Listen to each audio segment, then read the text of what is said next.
Hi எல்லாம் எப்படி இருக்கீங்க? கண்டிப்பாக எல்லாருமே ரொம்பவே சூப்பராக இருப்பீங்கன்னு சொல்லி நம்புகிறேன். நம்மளோட ஃபேமிலியில் நிறைய சப்ஸ்கிரைபர் வந்திருக்கீங்க. எல்லாருக்குமே ரொம்ப ரொம்ப வெல்கம் பண்ணிக்கிறேன். நம்மளோட சேனலில் கண்டிப்பாக நீங்கள் எதிர்பார்த்து வந்த மாதிரி எந்த ஒரு டிஸப்பாயின்மெண்ட்டும் இல்லாமல் உங்களுக்கு யூஸ்ஃபுல்லான வீடியோ தான் நான் வந்து ஷேர் பண்ணுவேன். ஒரு மோட்டிவேஷ்னலான வீடியோவும் இருக்கும். இன்றைக்கி வந்து பார்த்திங்கன்னா சண்டே விலாக் தான் இன்றைக்கி உங்களோட வந்து ஷேர் பண்ணியிருக்கேன். சண்டே என்ன சமைக்கலாம் அப்படின்னு சொல்லி யோசிச்சுக்கிட்டே இருந்தப்போ தான் மீன் வந்து யோசித்தோம். ஆனால் மீன் வந்து ரொம்ப ஹீட்டாக இருக்குது அப்படின்றதுனால மீன் வேணான்னு ஸ்கிப் பண்ணிவிட்டு மட்டன் பிரியாணி வந்து செய்யலான்னு சொல்லி ரெடி பண்ணியிருந்தேன். கத்தி வந்து என்கிட்ட ஒன்று இருந்தது.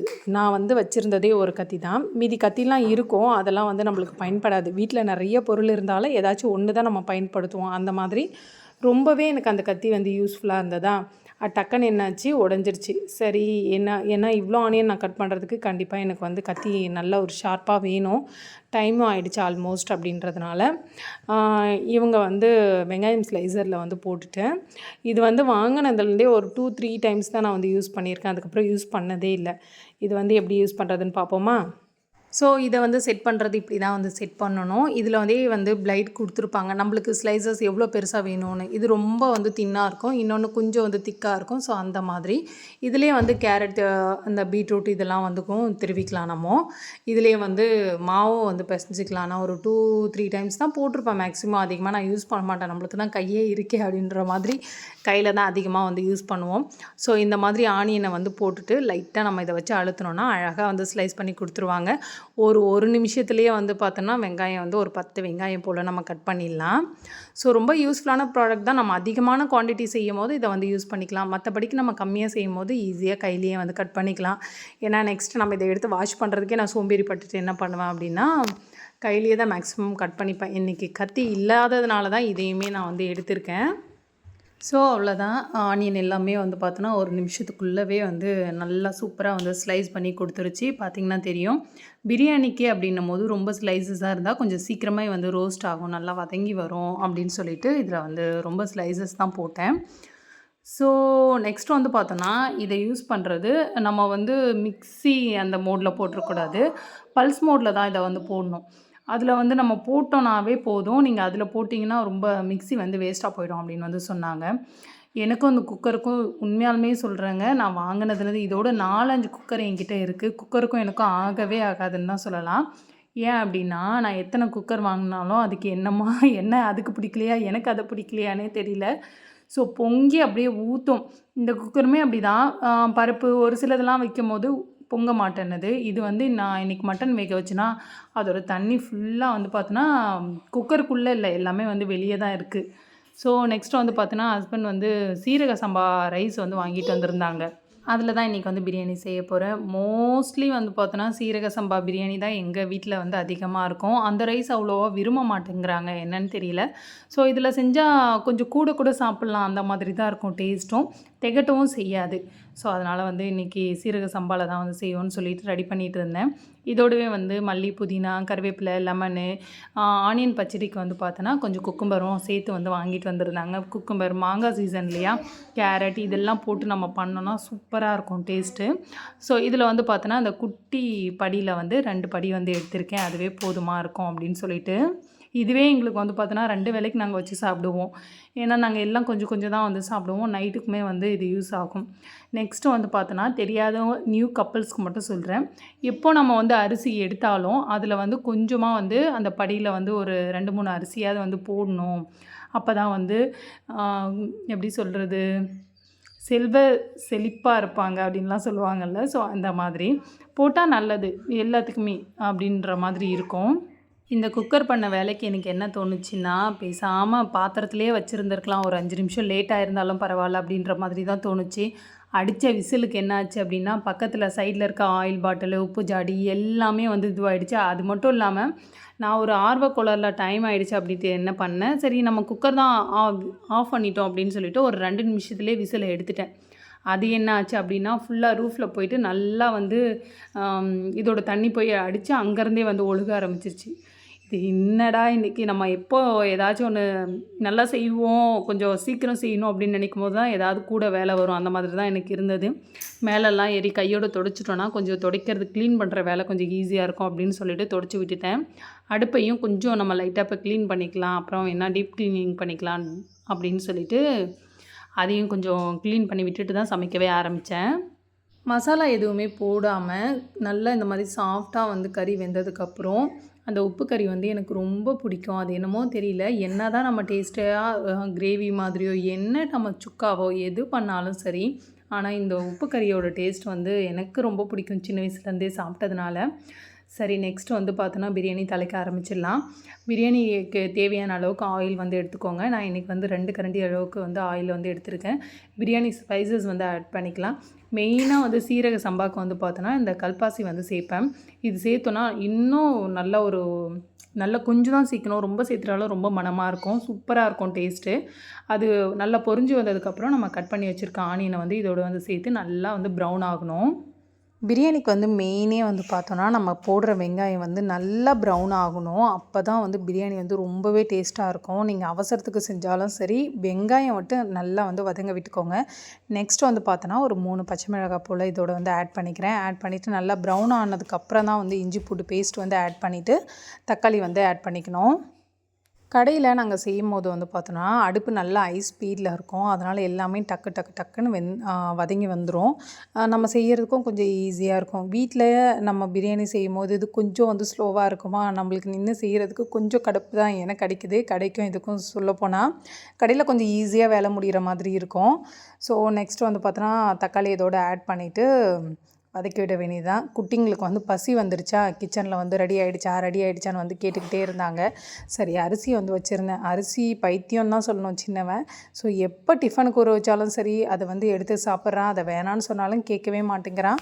கன்சீவாக இருந்தப்போ வந்து பார்த்தோன்னா நான் அரிசி வந்து கொஞ்சம் அதிகமாக சாப்பிடுவேன். ஸோ அதனால இவனுக்கு அந்த அரிசி பிடிச்சிருக்கா என்னன்னு தெரியல. பெரியவன் வந்து அப்படியே ஆப்போசிட், சுத்தமாக சாப்பிட மாட்டான். ஆனால் சின்னவன் வந்து நல்லா வந்து அரிசி சாப்பிடுவான். தக்காளி நல்லா வதங்கினதுக்கப்புறம் வந்து பார்த்திங்கன்னா புதினாவும் மல்லியும் இதோடு வந்து ஆட் பண்ணிவிட்டு ஒரு கிளறி விட்டதுக்கப்புறம் தயிர் வந்து ஆட் பண்ணிக்கலாம். தயிருமே வந்து நல்லா ஒரு 2 நிமிஷம் மட்டும் இருக்கட்டும் போதும். நம்ம வந்து வேக வச்ச கறியை வந்து இதோட வந்து அப்படியே டைரெக்டாக ஆட் பண்ணிக்கலாம். எனக்கு வந்து அளவு தெரியும். இப்போ வந்து சீரக சம்பா அப்படின்றதுனால நீங்கள் 2 டம்ளருக்கு 4 டம்ளர் ஊற்றணுன்னு அவசியம் கிடையாது. ஆனால் சீரக சம்பாலே நிறைய வந்து அரிசியில் வித்தியாசமாக இருக்குது. அதாவது வந்து கொஞ்சம் சீக்கிரம் குக் ஆகும், கொஞ்சம் லேட்டாக குக் ஆகும், அந்த மாதிரியும் இருக்குது. இப்போ அரிசியே வந்து பார்த்தோன்னா ஒரு சில அரிசி வந்து சீக்கிரமாக வந்து வெந்து வரும், அந்த மாதிரி தான். இதுக்கு வந்து பார்த்தோன்னா நான் இன்றைக்கி 3 டம்ளர் அளவுக்கு தான் வந்து தண்ணி வந்து எடுத்தேன். இந்த புதினா வந்து பார்த்தோன்னா, சரி நம்ம செடியில் வெந்தயம் வந்து போட்டிருந்தோம் இல்லையா, அதில் வந்து இடம் கொஞ்சம் காலியாக இருக்குது. சரி அந்த இடத்துல நட்டு விடுவோம்னு சொல்லிட்டு கொஞ்சம் வேர்லாம் வந்திருக்கிறதுனால அதனால் வந்து எடுத்து வச்சுருந்தேன். சரி இந்த நம்ம தம் போடும்போது அதை போய்ட்டு நம்ம நட்டு வச்சிடலாம் அந்த கேப்பில் அப்படின்னு சொல்லிட்டு அதை தனியாக எடுத்து வச்சுட்டு, நம்ம வந்து தண்ணி வந்து ஆல்ரெடி சொன்ன மாதிரி தான் 4 டம்ளருக்கு 3 டம்ளர் வந்து ஊற்றிருக்கேன். அது இல்லாமல் அரை டம்ளர் வந்து இந்த கறியோட தண்ணியே வந்து இருந்தது. கறி வந்து நல்லா வெந்து வந்திருந்ததுனால என்ன பண்ணேன், ஒரு கொதி வந்ததுனே நான் அரிசியை வந்து இதோட ஆட் பண்ணிட்டேன். அரிசி வந்து கண்டிப்பாக ஒரு 10 நிமிஷம் ஊறி இருக்கணும். ஊறி இருந்தால் தான் சாஃப்டாக இருக்கும். அதை நம்ம தம் போடுறதுக்கும் நம்மளுக்கு ஈஸியாக இருக்கும், சாஃப்டாக இருக்கும். இந்த பக்கத்துலேயே வந்து பார்த்தோன்னா ஒரு தோசைக்கல்லை எடுத்து நான் ஹீட் பண்ணுறதுக்காக ரெடி பண்ணி வச்சுட்டேன். இந்த மாதிரி லைட்டாக தண்ணி இருக்கணும். இந்த மாதிரி நம்ம தட்டி விடும்போது மேலே வந்து தண்ணி இல்லாமல் இந்த மாதிரி இருக்கணும். தம் போடுறதுக்கு முன்னாடி என்ன பண்ணணும், ஒரு கரண்டி வச்சு இந்த மாதிரி நல்லா அழுத்தி விட்டுக்கணும். அழுத்தி விட்டுட்டு ஃபைனலாக கொஞ்சமாக நெய் ஆட் பண்ணிவிட்டு புதினா மல்லி இது மேலே தூவினிங்கன்னா சூப்பராக இருக்கும். ஸோ அவ்வளோதான். இனிமேல் வந்து தம்முக்கு வந்து எடுத்து இதை மேலே வச்சுட்டு அதுக்கு மேலே வந்து வெயிட்டான பாத்திரம் ஏதாச்சும் ஒன்று தண்ணி பிடிச்சோ இல்லை வெயிட்டானது ஏதாவது ஒன்று நீங்கள் வச்சிடணும். ஒரு இதில் வந்து நல்லா ஹை ஸ்பீடில் வந்து இந்த சைடில் வந்து புகை வரணும் கடையில் வந்து. இதுலேயும் ஆனால் நீங்கள் வரும், கண்டிப்பாக தெரியலனா அதை வந்து ட்ரை பண்ணி பாருங்கள். ஹை ஸ்பீடில் வச்சிங்கன்னா வச்சுக்கோங்களேன், இந்த தட்டுக்கு கேப் இருக்குது பார்த்திங்களா, அந்த இடத்துல புகை வரும். புகை வர டைமில் நீங்கள் சிம்மில் வச்சுக்கலாம். கம்ப்ளீட்டாக சிம்மில் வச்சுட்டு ஒரு 5 நிமிஷம் இருந்தால் போதும். தம் போட்ட கேப்லேயே என்ன பண்ணால், அடிக்கிற வெயிலுக்கு கண்டிப்பாக லெமன் ஜூஸ் ஏதாவது ஒரு ஜூஸ் குடித்தா நல்லாயிருக்கும் சாப்பிட்டதுக்கப்புறம் அப்படின்னு தோணுச்சா, சரி லெமன் இருந்தது, லெமனை வந்து ஜூஸ் போட்டுருவோம் அப்படின்னு சொல்லிட்டு தான் 2 லெமனை பிழிஞ்சு ஜூஸுக்கு ரெடி பண்ணிகிட்டு இருந்தேன். கொஞ்சமாக வந்து சால்ட்டு, தேவையான அளவுக்கு சுகர் ஆட் பண்ணி நல்லா மிக்ஸ் பண்ணி கொஞ்சம் ஃப்ரிட்ஜில் வந்து வச்சிடலாம் அப்படின்னு சொல்லிட்டு தான் ரெடி பண்ணிகிட்டு இருந்தேன். அடிக்கிற வெயிலில் பயங்கர டயர்ட் ஆகிடுச்சி. கொஞ்சம் நேரம் உட்காந்து எதாவதுலாம் வந்து வேலைலாம் பார்த்துட்டு இருந்தேன், சின்ன சின்ன வேலைலாம். மீதி வேலை கொஞ்சம் அந்த பச்சடி போடுறது இதெல்லாம் வந்து ஹஸ்பண்ட் கொஞ்சம் பார்த்துட்டு இருந்தாங்களா, சரி ஓகே பாருங்கள் அப்படின்ற மாதிரி விட்டாச்சு. ஸோ ஆனியன் கட் பண்ணி கொடுத்தாங்க. அதுக்கப்புறம் குக்கும்பர், பச்சை மிளகாய் அதெல்லாம் வந்து கட் பண்ணி கொடுத்தாங்களா, அதெல்லாம் இதில் போட்டுட்டு தயிர் போட்டு கொஞ்சம் மிக்ஸ் பண்ணி வைப்போம்னு சொல்லிட்டு மிக்ஸ் பண்ணி வச்சுட்டு, நம்ம ஆல்ரெடி எடுத்து வச்சுருந்த புதினாவை வந்து இதில் வந்து வெந்தயத்தோடு சேர்த்து நட்டு விட்டோம். வருமானு தெரியல, ஆனால் நட்டு விட்டுருக்கேன். ஸோ தண்ணியெல்லாம் ஊற்றி வச்சாச்சு. இப்படி தான் இருக்குது. மழை காலமாக இருந்தால் எப்படினாலும் வந்துடும். இப்போ அடிக்கிற வெயிலுக்கு நல்ல ஒரு பெரிய செடியே வந்து அப்படி சுருங்கி வந்துடுது. இவங்க வந்து குட்டி குட்டியாக தானே இருக்காங்க, எந்த அளவுக்கு வரும்னு தெரியல. இந்த மாதிரி சின்ன சின்ன பக்கெட்டு இந்த மாதிரி இதிலலாம் வந்து பார்த்தோன்னா கத்திரிக்காய் வந்து நட்டு வச்சுருக்கேன்.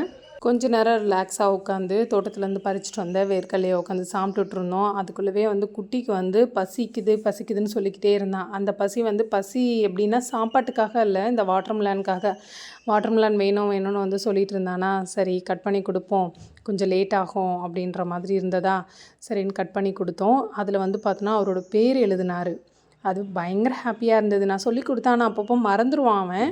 இப்போ வந்து பேர் வந்து கரெக்டாக எழுதிட்டான். சரி ஓகே வெரி குட் அப்படின்னு சொல்லிட்டு கட் பண்ணி கொடுக்கும்போதே தெரியும் அவனுக்கு வாட்டர்மெலான் எந்த அளவுக்கு பிடிக்கும் அப்படின்ட்டு. ஸோ பார்க்குறதுக்கே ரொம்ப கலராக இருந்தது. இது வந்து தோட்டத்துலேருந்து எடுத்துகிட்டு வந்தது தான், அதனால் எந்த ஒரு இதுவும் கிடையாது. இப்போ தான் நிறைய அவேர்னஸ் வீடியோலாம் வருது இல்லையா, ஏதோ கலர்ஸ்லாம் வந்து ஆட் பண்ணுறாங்க அப்படின்ட்டு. அந்த மாதிரி எதுவும் இல்லை, நல்லா டேஸ்ட்டாகவும் இருந்தது. சரி சாப்பிடும் போது வந்து பார்த்தோன்னா நெட்ஃப்ளிக்ஸில் படம் பார்த்துட்டே கொஞ்சம் சாப்பிட்டா கொஞ்சம் ரிலாக்ஸாக இருக்கும். ஏன்னா சண்டேயில் மட்டும்தான் எல்லோரும் ஒன்றா உட்காந்து சாப்பிடுவோம். சரின்னு சொல்லி ஆன் பண்ணி நயன்தாரா மாதவன் நடித்தாங்க இல்லையா, டெஸ்ட் அப்படின்ற ஒரு மூவி. அது பண்ணால் ரொம்ப ஸ்லோவாக ரொம்ப போராக இருந்த மாதிரி இருந்தது. வேறு ஏதாச்சும் பார்ப்போம் அப்படின்னு சொல்லிட்டு மாற்றிட்டோம். பொறுமையாக உட்காந்து பார்த்தா ஓகே, இந்த அளவுக்கு பொறுமை இப்போதைக்கு இல்லை அப்படின்ற மாதிரி இருந்துச்சு. பிரியாணி பார்த்திங்கன்னா தெரியும், ரொம்ப உதிரியாக ரொம்ப எப்படி சொல்கிறது க்ரீமியாக இருந்தது. அந்த மசாலாவோட டேஸ்ட்லாம் அவ்வளோ சூப்பராக இருந்தது. நல்லா ஒரு 2 பிடி பிடிச்சிட்டு அதுக்கப்புறம் தான் கொஞ்சம் படம் பார்த்துட்டு அப்படியே ரிலாக்ஸாக கொஞ்ச நேரம் வந்து படுத்தாச்சு. ஸோ இப்படி தான் எங்களோட சண்டே வந்து போச்சு. கறி பார்த்திங்கன்னா தெரியும் எந்த அளவுக்கு சாஃப்டாக இருக்குன்னுட்டு. இதோட சிக்கன் 65 இருந்திருந்தால் நல்லா இருந்திருக்கும். எப்போவுமே அதே காம்பினேஷனில் நம்ம வச்சு சாப்பிட்டுட்டு இல்லைன்னதுனே கொஞ்சம் ஒரு மாதிரி இருந்தது. ஆனால் ஹஸ்பண்ட் வந்து வாங்கி தர மாட்டேன் அப்படின்ற மாதிரி சொல்லிட்டாங்க. அடிக்கிற வெயிலுக்கு சிக்கன் சாப்பிட்டிங்கன்னா அவ்வளோதான் அப்படின்னு சொன்னாங்களா, சரி ஓகே அப்படின்னு சொல்லி விட்டாச்சு. ஃபைசான் வந்து சாப்பிட்டுட்டு அவங்க டேடிக்கிட்ட வந்து சொல்லிக்கிட்டே இருந்தான், அத்தா பிரியாணி சூப்பராக இருக்குது அப்படின்ட்டு. ஸோ இது போதும், நம்மளுக்கு சமைக்கிறவங்களுக்கு வேறு என்ன வேணும், அது நல்லா இருக்கா இல்லையான்ற கரெக்டான ரிவ்யூ நம்மளுக்கு கிடைச்சா போதும். எல்லாருமே ஆசைப்படுறது அதுதான். மோஸ்ட்லி எல்லா பெண்களுமே நம்ம சமைக்கிறத இப்படி இருக்குது, நல்லா இல்லை, இதில் நீங்கள் கொஞ்சம் இப்படி அட்ஜஸ்ட் பண்ணிக்கலாம் அப்படின்னு சொன்னாங்கன்னா அது பயங்கர ஹாப்பியாக இருக்கும். இது வந்து பார்த்தோன்னா ஃபைசான் எப்போவுமே சொல்லுவான், சின்ன விஷயம் நான் எந்த ஒரு இது செஞ்சு கொடுத்தாலும் அம்மா நல்லா இருக்குமா, உப்பு ஜாஸ்தி ஆகிடுச்சி, நல்லா இல்லைனாலும் நல்லா இல்லைன்னு ஓப்பனாக வந்து சொல்லிவிடுவான். இது வந்து நெக்ஸ்ட் டே மார்னிங் எடுத்தது. மட்டனோடு சேர்த்து வந்து பார்த்தோன்னா ஆட்டுக்கால் வந்து வாங்கிட்டு வந்திருந்தாங்களா, சரி குட்டீஸ்க்கு வந்து சூப் வைக்கலான்னு சொல்லி தான் வாங்கிட்டு வந்திருந்தாங்க. இடியாப்பத்துக்கு வந்து பார்த்தோன்னா பாயா ரெடி பண்ணலாம், ஆட்டுக்கால் பாயா வந்து ரெடி பண்ணலான்னு சொல்லிட்டு ஆட்டுக்கால் பாயாக்கு தான் வந்து ரெடி பண்ணிகிட்டு இருந்தேன். ஃபஸ்ட்டு வந்து ஆட்டுக்காலை வந்து பாயில் பண்ணிடலான்னு சொல்லிட்டு ஆட்டுக்கால் வந்து பாயில் பண்ணிகிட்டு இருந்தேன். சைட்லேயே வந்து இடியாப்பத்துக்கு வந்து ரெடி பண்ணிகிட்டு இருந்தேன். எப்போவும் போல் தான் என்னோடய குக்கர் வந்து என்னை பழி வாங்குறாங்க. ஹஸ்பண்ட் வந்து சொல்லிக்கிட்டே இருந்தாங்க, இது குக்கர் வந்து விசில் இந்த மாதிரி எல்லாம் ஊற்றும் போது நிறைய பொருள் வாங்குறேன், ஏன் யூஸ்ஃபுல்லாக குக்கர் வாங்க வேண்டியது தானே அப்படின்னு சொல்லிட்டு. அப்போ தான் நான் சொன்னேன், என்கிட்ட 4-5 குக்கர் இருக்குது, அது உனக்கே தெரியும், ஆனால் எல்லா குக்கருமே இப்படி தான் வந்து பழி வாங்குறாங்க. இன்னொன்று விசிலே வரமாட்டேன்னுது, வராமல் வந்து அடி பிடிச்சிக்கிறாங்க. ஸோ இவங்கள வச்சு நான் வாங்குறதுக்கே இப்போலாம் எனக்கு பயமாக இருக்குது, குக்கர் வாங்குறதுக்கே. ஸோ இடியாப்பம் ஆல்மோஸ்ட் எல்லாருக்குமே தெரியும், நல்லா வந்து தண்ணியை வந்து வச்சுட்டு கொதிச்சதுக்கப்புறம் நல்லா சூடாக அந்த கொதிக்கிற தண்ணியை தான் மாவோடு வந்து இடியாப்பம் மாவோடு மிக்ஸ் பண்ணிவிட்டு உப்பு ஆட் பண்ணி மிக்ஸ் பண்ணிங்கன்னா சாஃப்டான இடியாப்பம். அதுக்கப்புறம் வந்து லைட்டாக சூடானதுக்கப்புறம் கையால் நல்லா பிசைஞ்சிட்டு இந்த மாதிரி பிழிஞ்சிங்கன்னா சாஃப்டாக இடியாப்பம் வந்து ரெடி ஆகிடும். ரொம்பவே சாஃப்டாக இருந்தது. அடுத்து வந்து வீட்டில் தேங்காய் ஜாஸ்தி இருந்ததா, சரி தேங்காய் போட்டு தேங்காய் பர்பி வந்து ரெடி பண்ணலான்னு சொல்லி ரெடி பண்ணிகிட்டு இருந்தேன். இதில் ஒரு தப்பு நடந்து போச்சு.